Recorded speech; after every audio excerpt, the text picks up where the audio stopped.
वन्दे पद्मकरां प्रसन्नवदनां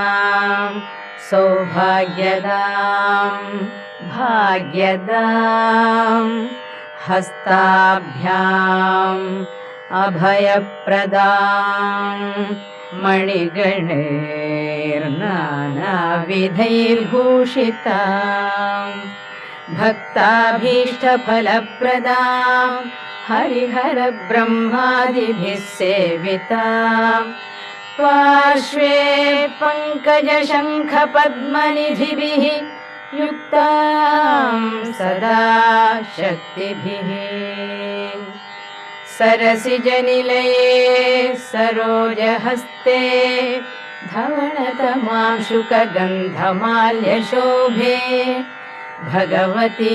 हरिवल्लभे